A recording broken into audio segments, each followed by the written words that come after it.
Quiero que se fije bien en esta imagen.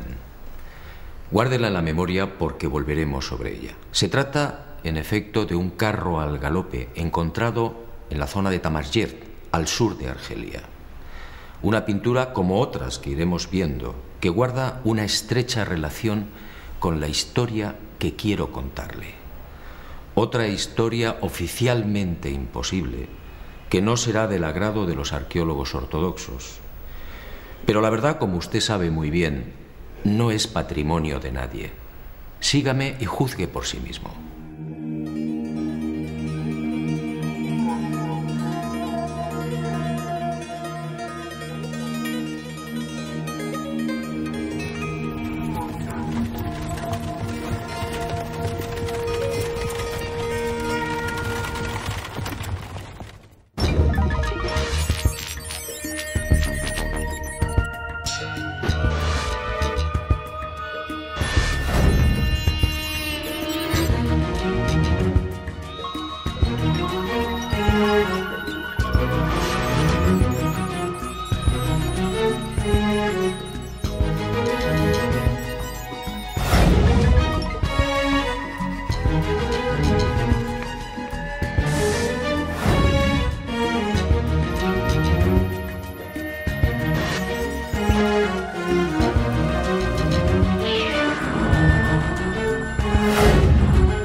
Keops, Kefren, Micerinos, el símbolo de Egipto, la última de las 7 maravillas del mundo antiguo, y sobresaliendo como una reina Keops, la Gran Pirámide.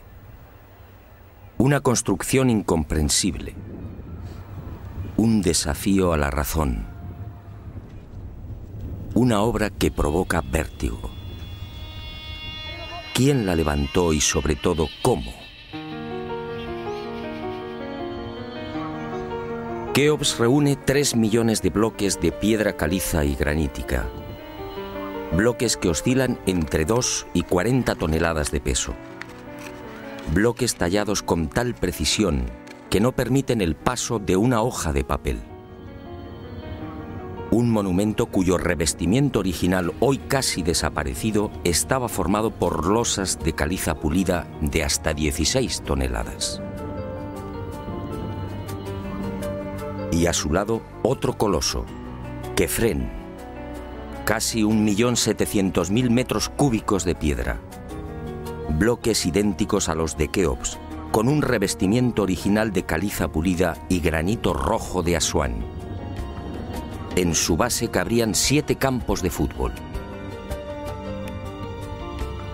Por último, Micerinos, la más modesta pero igualmente soberbia y desconcertante. Su altura equivale a un edificio de 20 plantas. Hoy la tecnología tendría graves dificultades para alzar y depositar esos bloques de piedra.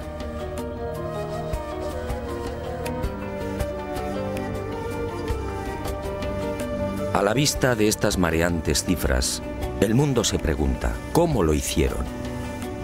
Para la arqueología oficial no hay duda. Las pirámides de Giza fueron obra de los faraones y se levantaron hace 4.600 años. Los bloques fueron trasladados desde las vecinas canteras de Tura y Mohatan, a escasos kilómetros del Cairo, y encajados en los respectivos monumentos mediante el uso de gigantescas rampas. Rampas, dice la arqueología, por las que miles de obreros empujaban los bloques con el auxilio de rodillos de madera.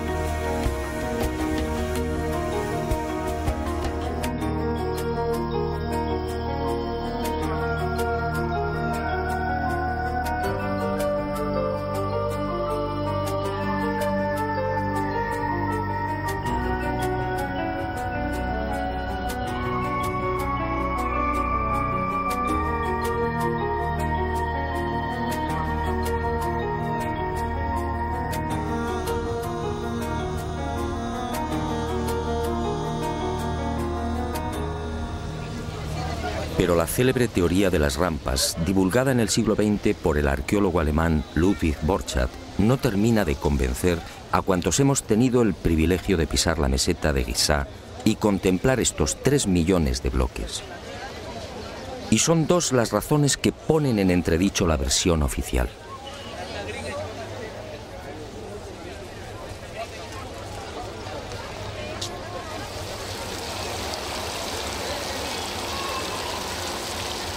Según los arqueólogos, la Gran Pirámide fue construida por Keops, el faraón que reinó entre los años 2590 y 2567 a.C. Basta un sencillo cálculo para comprobar que en esos 23 años de reinado, los trabajadores tuvieron que mover y elevar hasta las correspondientes hiladas un total de 357 bloques por día. 357 moles de piedra con pesos que oscilan entre 2.000 y 40.000 kilos. 357 gigantescos sillares en 12 horas. Es decir, un bloque cada 2 minutos. Por mucha mano de obra que pudiera reunir Keops, la empresa en cuestión resulta más que dudosa. Y no solo por el arduo problema de organización, sino sobre todo por las evidentes dificultades técnicas a la hora de izar y encajar estos monstruos de caliza, granito y mármol. Los arqueólogos más conservadores se defienden escudándose en lo escrito por Heródoto en el siglo V a.C. Según el padre de la historia, los bloques eran levantados de grada en grada con el concurso de una serie de máquinas formadas por maderos cortos. Esto, al parecer, fue lo que le contaron los sacerdotes durante su visita a Egipto. Pero la narración del escritor griego no constituye un punto de partida sólido y fiable. En el 450 a.C., cuando Heródoto recorre el Nilo, habían transcurrido 2000 años desde la supuesta construcción de la Gran Pirámide por Keops.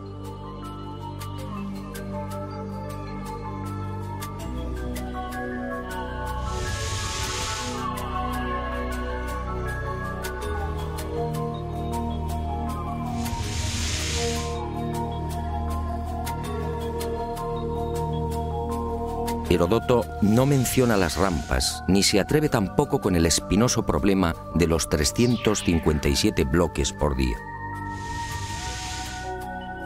Heródoto cuenta lo que le contaron. ¿Es esto una prueba científica para determinar cómo y cuándo se levantó la Gran Pirámide?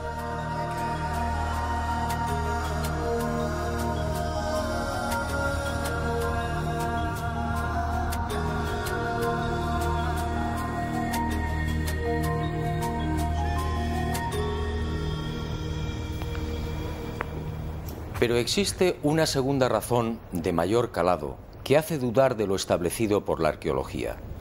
Hace 4.600 años, cuando los arqueólogos fijan la construcción de la Gran Pirámide, el valle del Nilo justamente despertaba al periodo neolítico.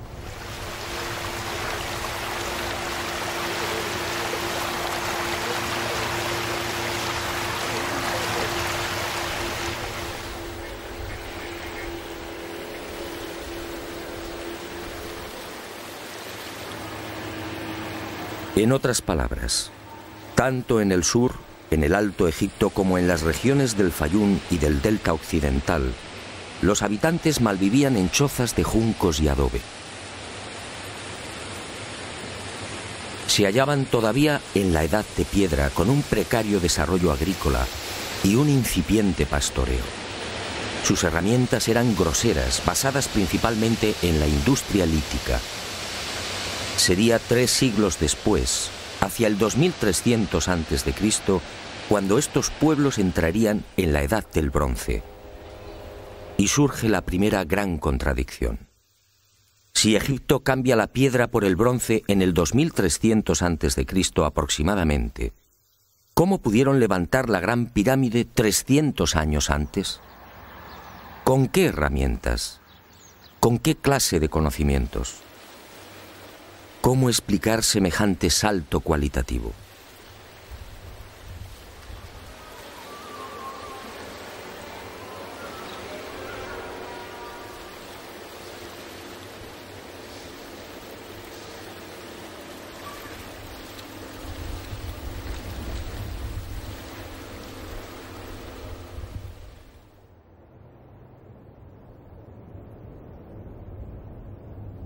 Nadie en su sano juicio y con un mínimo de información puede aceptar que esta maravilla arquitectónica fuera obra de unas gentes primitivas que ni siquiera conocían la escritura.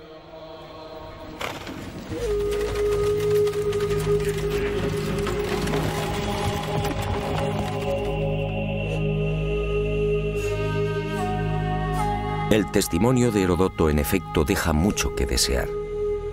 Hoy cualquier arquitecto o ingeniero comprende de inmediato las graves dificultades técnicas que debieron superar los constructores de la Gran Pirámide. Las cámaras, galerías y los mal llamados conductos de ventilación exigen unos profundos conocimientos matemáticos y arquitectónicos.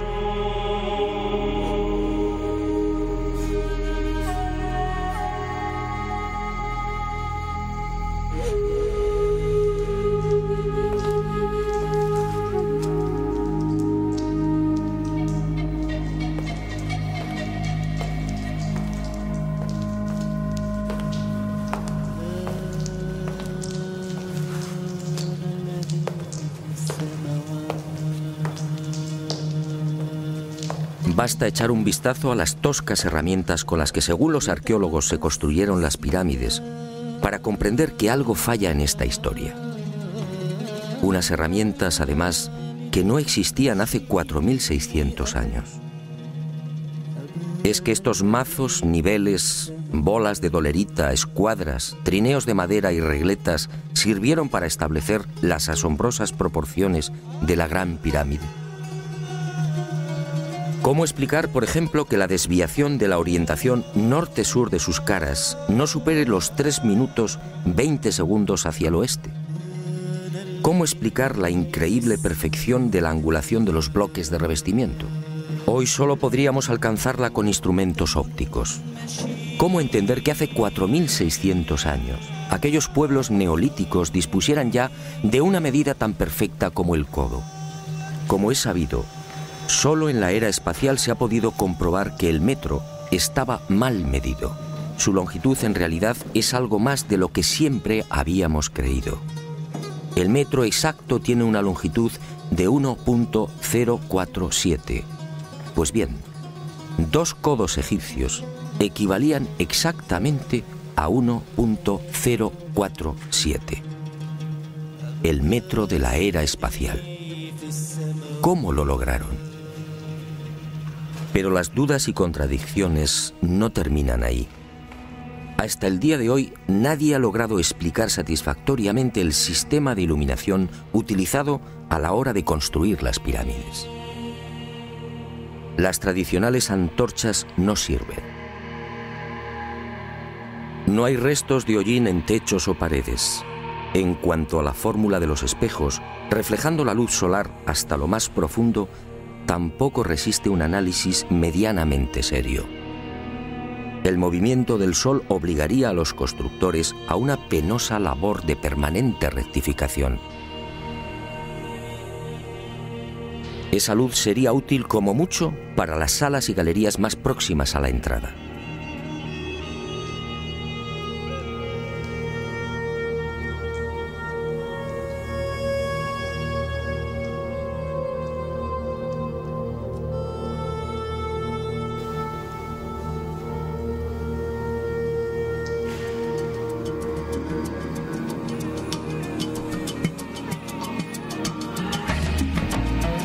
Las explicaciones de los arqueólogos tampoco convencen cuando alguien pregunta por el método utilizado para cortar los enormes bloques de granito. ¿Herramientas de cobre? Eso sería como intentar cortar una mesa de mármol con unas tijeras.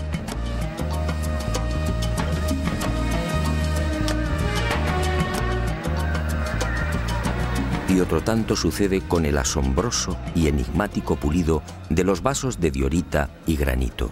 ¿Qué clase de taladro utilizaban para que la cara interior ofrezca el mismo pulido que la exterior? ¿Cómo lo lograban si por las bocas de estos panzudos vasos no cabe siquiera la mano de un niño? Y otro detalle estremecedor. Al examinar el pulido de estos vasos y platos, los expertos han comprobado que a cada vuelta la presión ejercida era 500 veces mayor que la obtenida en la actualidad con los poderosos taladros de punta de diamante artificial. Y de nuevo la gran interrogante. Si muchos de estos vasos han sido fechados en el 2600 a.C., ¿quién los fabricó? ¿El hombre de la Edad de Piedra? Evidentemente no.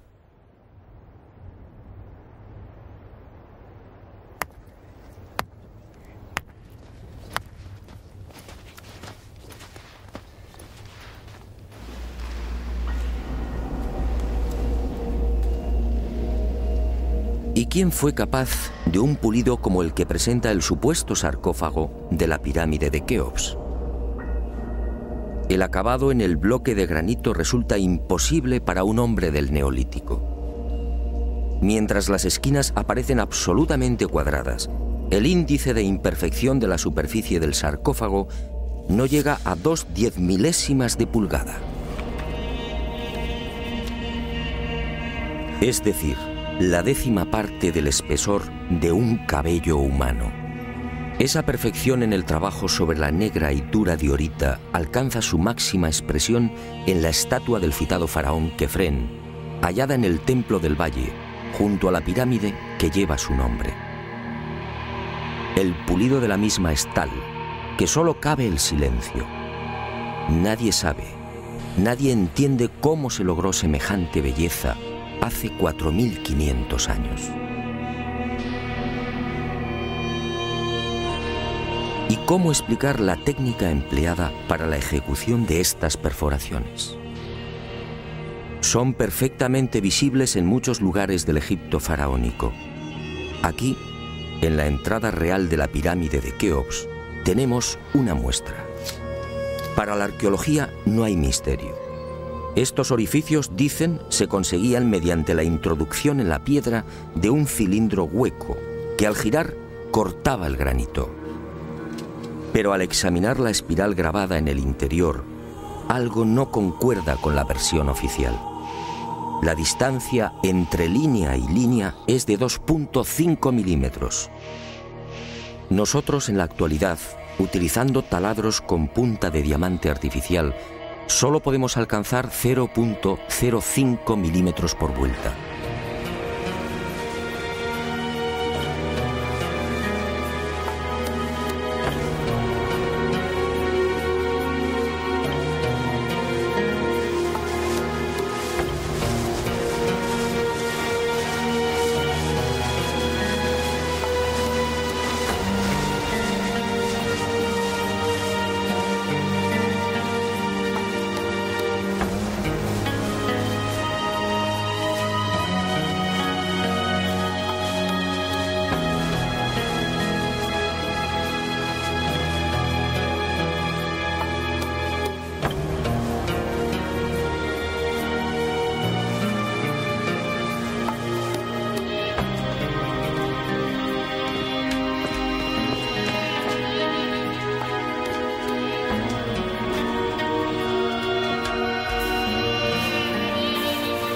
cómo desarrollaban aquellos primitivos egipcios semejante presión y fuerza con un simple cilindro hueco.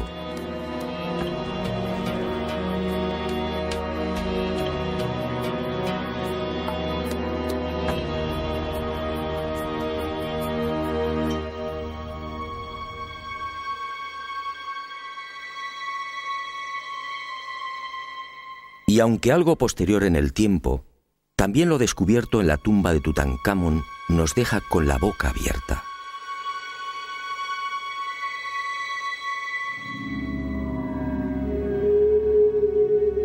Cuchillos inoxidables, sandalias y manoplas de oro, una cama ergonómica,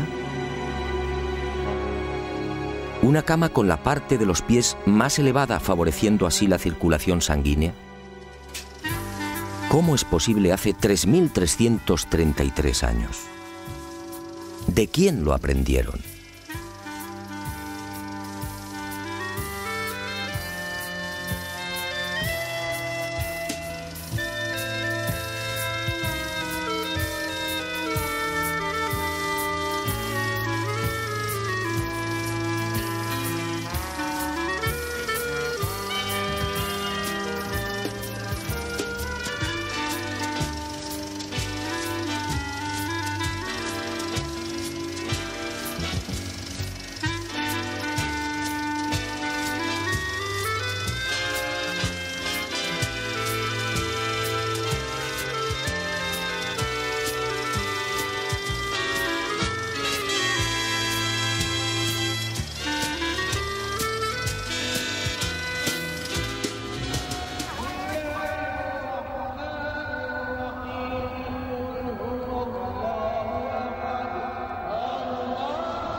Hoy, francamente, son muy pocos los que creen en la versión oficial. Hace 4.600 años, los pueblos que habitaban esta región no estaban en condiciones de imaginar siquiera este portento arquitectónico. Pero entonces, ¿quién levantó las pirámides?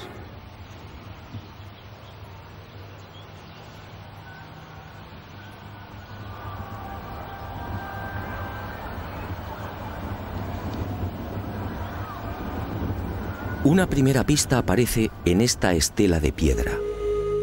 Una estela depositada en la sala 42 del Museo del Cairo y que muy pocos turistas se detienen a contemplar. La arqueología la denomina la estela del inventario. Se trata casi con seguridad de una copia de otro texto mucho más antiguo. En ella se lee un párrafo demoledor que deja sin argumentos a los arqueólogos. Dice así: el faraón Keops fundó la casa de Isis, señora de la pirámide, detrás de la casa de la Esfinge. ¿Señora de la pirámide? ¿Quiere esto decir que la Gran Pirámide ya existía cuando Keops llegó al poder?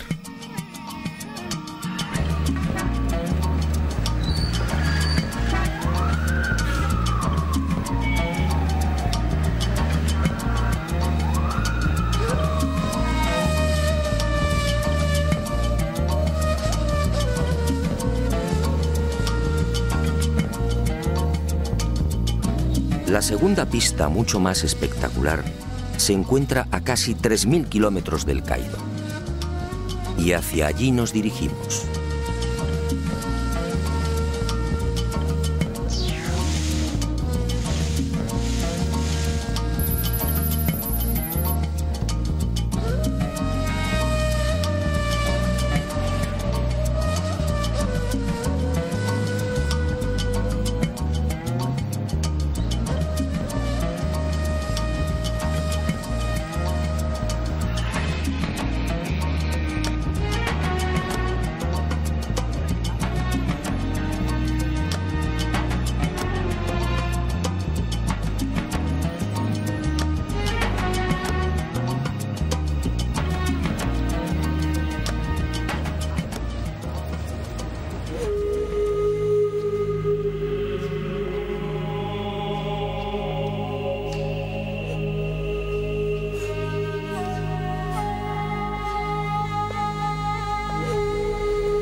Este papiro, o lo que queda de él, recibe el nombre de Canon de Turín.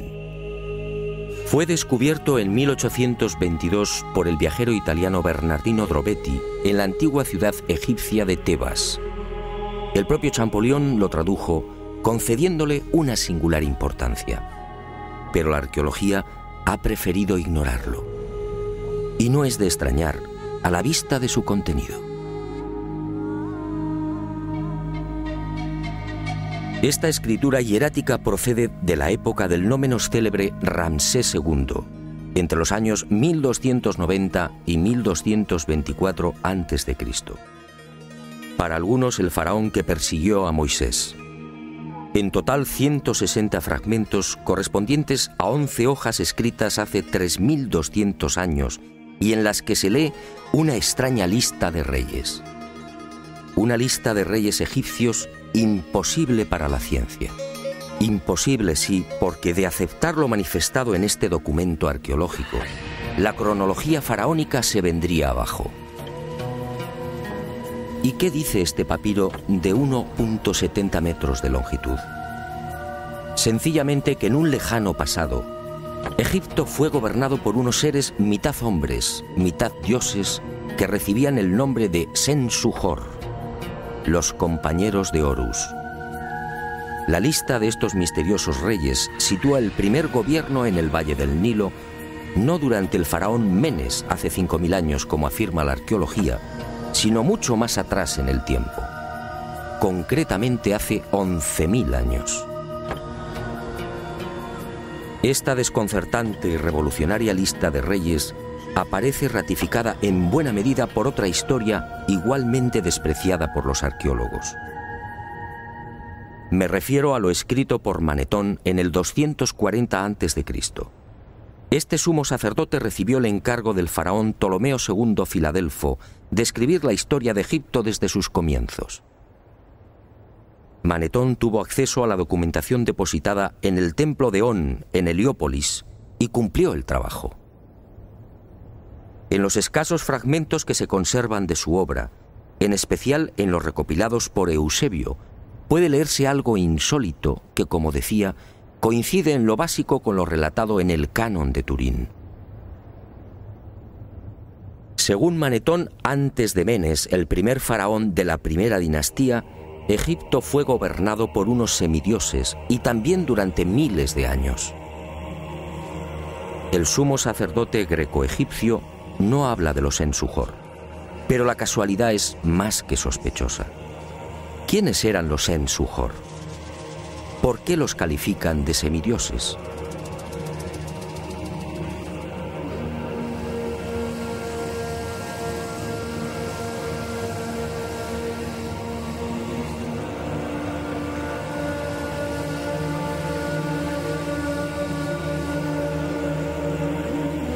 Para los arqueólogos más conservadores, los Sen-Suhor y la información suministrada por Manetón son pura fantasía.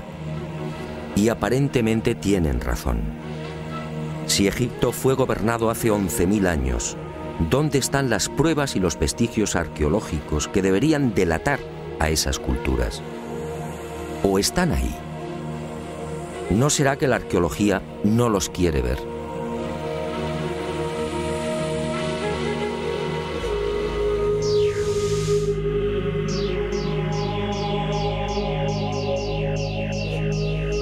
El presente descubrimiento se debe al investigador español Manuel Delgado. Él fue el primero en percatarse de lo que guarda el nuevo Museo Nubio. Todo un hallazgo que ofrecemos en primicia y que una vez más nos hace dudar de la cronología oficial.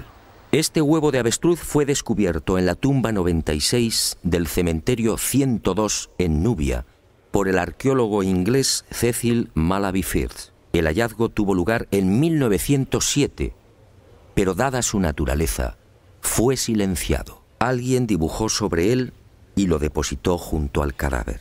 Evidentemente se trataba de un objeto muy querido por el difunto. En una de las superficies pueden apreciarse los dibujos de un avestruz y algunas plantas. En la opuesta, ¡oh sorpresa!, otra escena imposible: el curso del río Nilo y las siluetas de unas construcciones muy familiares: las 3 pirámides de la meseta de Giza. El hallazgo de este huevo de avestruz no tendría mayor importancia, de no ser por un pequeño gran detalle. Según los investigadores, los restos humanos de la citada tumba 96 se remontan a la cultura Nagada I, es decir, alrededor de 7000 años. 7000 años. Algo en efecto no cuadra. Si la arqueología afirma que las pirámides de Giza fueron levantadas hace 4600 años, ¿cómo es que aparecen dibujadas en una sepultura de hace 7000? Pero las pruebas que apuntan a un pasado mucho más remoto de lo que pretende la egiptología no terminan ahí. En 1991 volvió a encenderse la polémica. Esta vez el protagonista fue Abu el-Hol, el padre del terror, nombre dado por los naturales de la región a la mítica esfinge.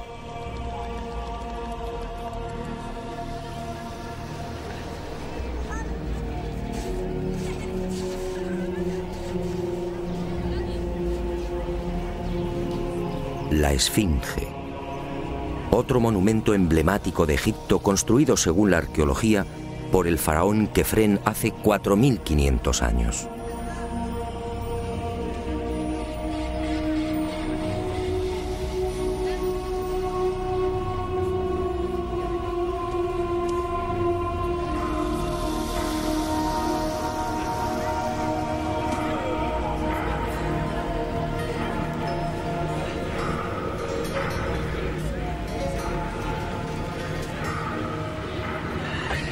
Lo que hoy podemos contemplar tiene escasa relación con la estampa original.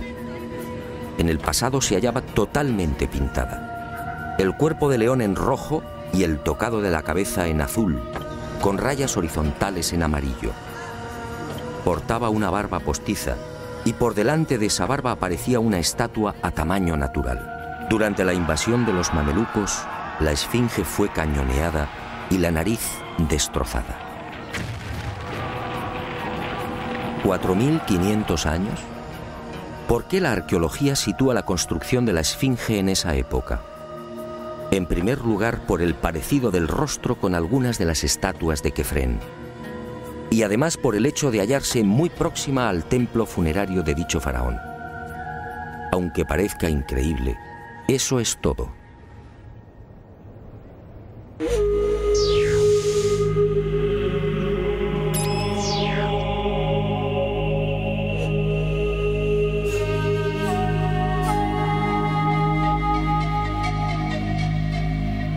Y en 1991, como decía, los arqueólogos fueron arrinconados de nuevo contra las cuerdas. Un equipo de la Universidad de Boston, dirigido por el geólogo Robert Scotch, dio a conocer un estudio que retrasaba la construcción de la esfinge en varios miles de años.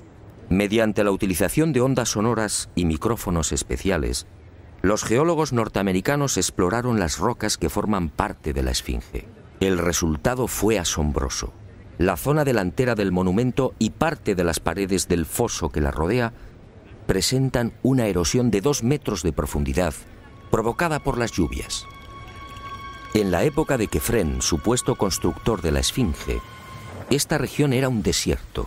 La única explicación a esa erosión acuática hay que buscarla en un clima especialmente húmedo, entre el 5000 y el 7000 a.C.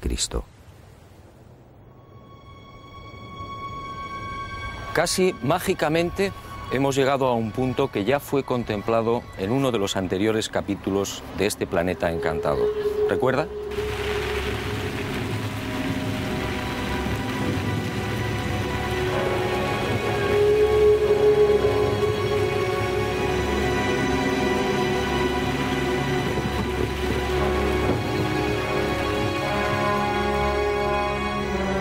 Al hablar del Gran Jardín, pudimos comprobar cómo todo el norte de África, hace unos 12.000 años aproximadamente, se vio sometido a un dramático cambio climático. En otras palabras, la Universidad de Boston acertó.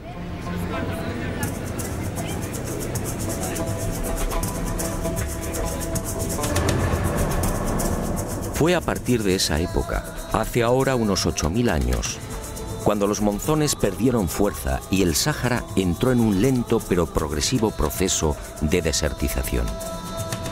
Y fue justamente hace 4500 años, cuando la arqueología fija el momento de la construcción de la Esfinge, cuando estas tierras fueron definitivamente abandonadas por las lluvias. Quefren, por tanto, no pudo levantar la Esfinge. Como mucho, quizá la restauró. El padre del terror estaba aquí desde mucho antes. La huella de las torrenciales lluvias registradas en el llamado Gran Húmedo Holocénico es incuestionable. Y algo similar vino a suceder con el investigador Robert Bauval. 20 años antes, este ingeniero egipcio se atrevió a difundir una hipótesis que conmocionó a los seguidores y amantes del Egipto faraónico. Para Bauval, las pirámides de Giza no son construcciones aisladas. Las tres forman parte de un plan unificado minuciosamente diseñado. Y para irritación de los arqueólogos más conservadores, formuló una teoría que volvía a poner en tela de juicio la ya desacreditada cronología oficial. La tesis de Bauval es conocida como la correlación de Orión, es decir, el asombroso parecido en la disposición de Keos, Quefren y Micerinos respecto a las tres estrellas que forman el cinturón de Orión. Basta trazar una línea entre las tres pirámides y otra entre las estrellas del cinturón para observar que sendas ubicaciones son casi idénticas. Casi idénticas, sí, pero no iguales. El ángulo de las pirámides es de 172 grados y el de las estrellas de Orión en la actualidad de 181. Bauval se percató de esta pequeña diferencia y tuvo una genial intuición. Con la ayuda de las computadoras retrocedió en la historia y descubrió que la alineación de las estrellas del cinturón de Orión coincidía con la de las pirámides hace 12.500 años.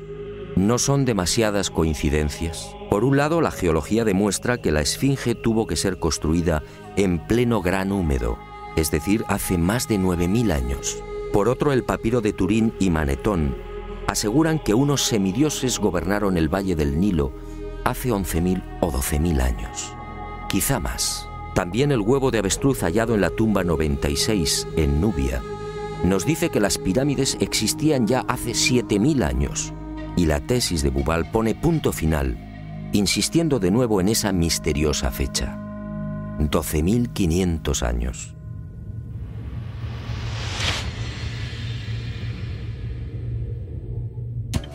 Si tres indicios constituyen una prueba, ¿qué podemos pensar cuando al menos se contabilizan 5? 5 indicios, sí, de momento.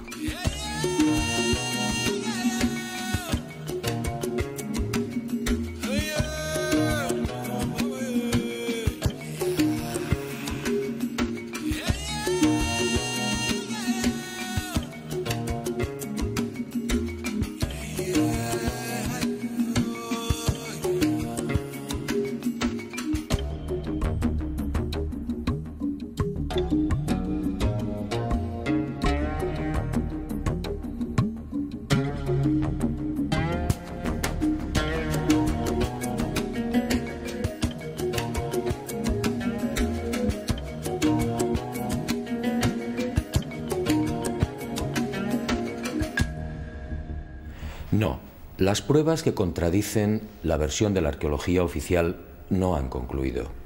¿Recuerda usted esta pintura? Fue descubierta en el Tassili argelino. Según los arqueólogos, tiene una antigüedad aproximada de 5.500 años, probablemente mucho más. Se trata, en mi opinión, de un carro egipcio. Pero ¿cómo es posible? ¿Un carro egipcio a 2.500 kilómetros del Nilo?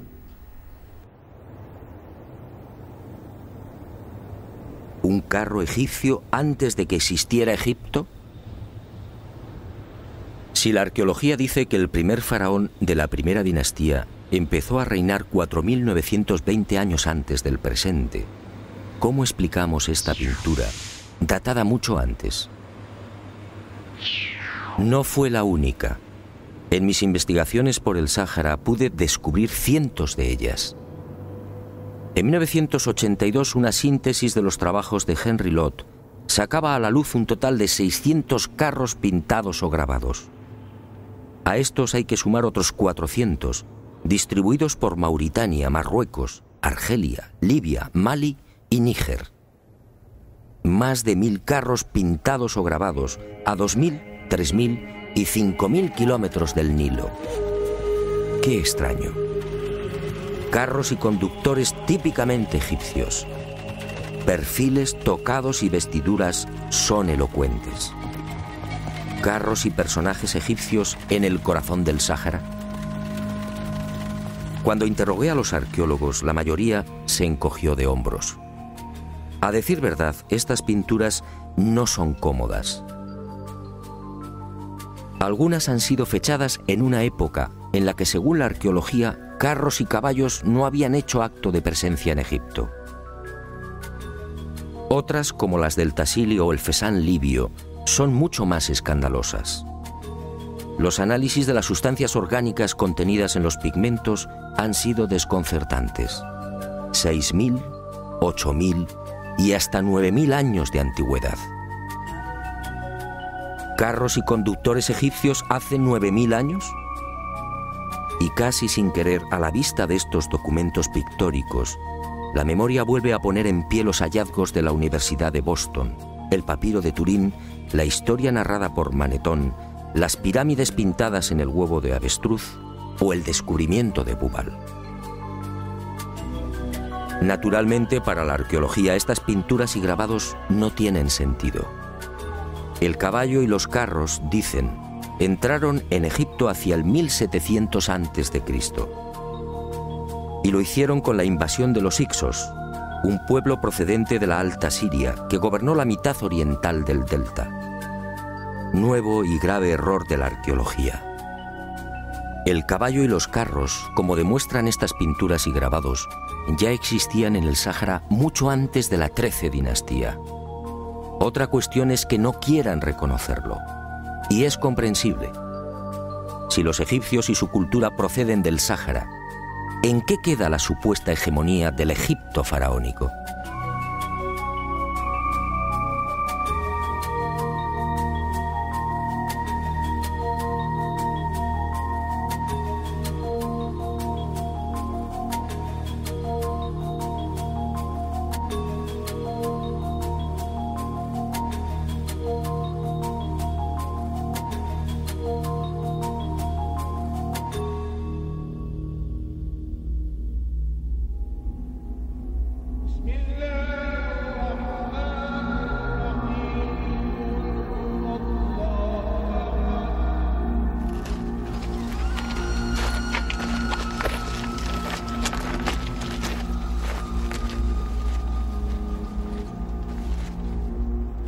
Pero las imposibles pinturas egipcias en el Sáhara, a 2500 kilómetros del Nilo, no se limitan a carros al galope. Otras, para desconcierto e irritación de la arqueología, presentan escenas muy diferentes. Ofrendas. Personajes adornados con el ureus, la serpiente sagrada sobre las cabezas. Barcas igualmente egipcias. Vestimentas similares a las que lucen faraones y sacerdotes. Individuos de perfil al más puro estilo egipcio. Pinturas todas ellas muy anteriores al Egipto faraónico.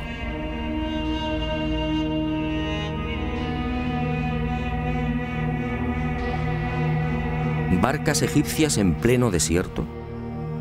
Si estas pinturas, como aseguran los confusos y confundidos arqueólogos, fueran tan solo el testimonio de la influencia de la 18 dinastía en esta remota parte del Sáhara, ¿cuál sería el sentido de las mismas? En esa época, durante la 18 dinastía, hace 3500 años, esta zona era un desierto idéntico al que ahora vemos. ¿Barcas en un infierno de piedra y arena? ¿Y por qué ignoran la datación? Si estas pinturas se remontan a 9000 años, entonces las barcas sí están justificadas. En esa época, como se recordará, el Sáhara era un jardín, con ríos tan anchos y caudalosos como el actual Amazonas. Pero las extrañas coincidencias van más allá. En esta tumba, a lo largo de más de 120 metros, hace 3100 años, Ramsés III mandó pintar lo que se conoce como el Libro de las Puertas, una especie de cartografía del más allá, una síntesis de la religión del inframundo, la religión del río infernal, la religión que partió del Sáhara y que posteriormente, con las migraciones, apareció entre los guanches, los íberos y los etruscos. ¿Casualidad?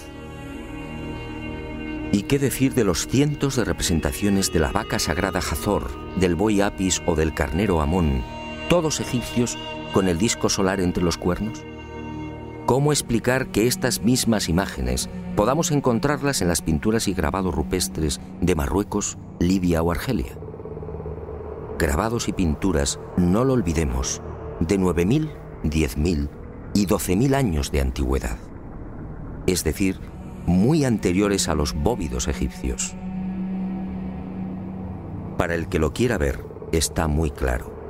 El dios Sol o Amón-Ra de los egipcios, el Achamón de los guanches o el Baal-Jamón de los fenicios tienen un origen común: el profundo y olvidado Sáhara.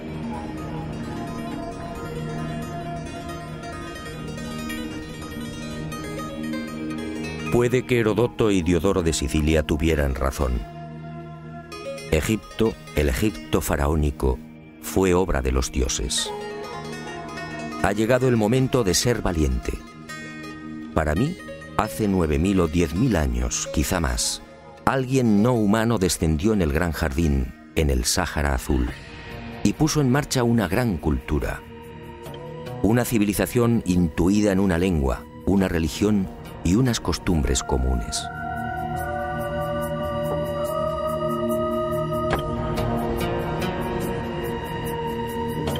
Esos seres, esos dioses de cabezas redondas pintados en Tassili, podían proceder de Orión.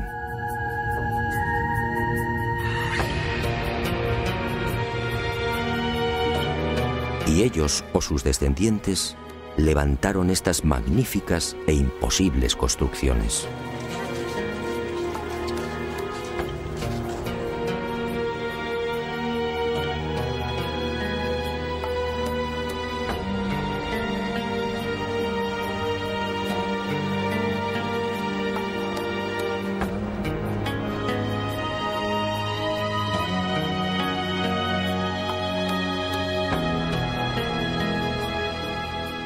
¿Cree usted que se trata de un sueño? Schopenhauer decía que toda verdad, al nacer, es ridiculizada y perseguida. Demos tiempo al tiempo. Algún día el hombre se verá obligado a escribir de nuevo la historia.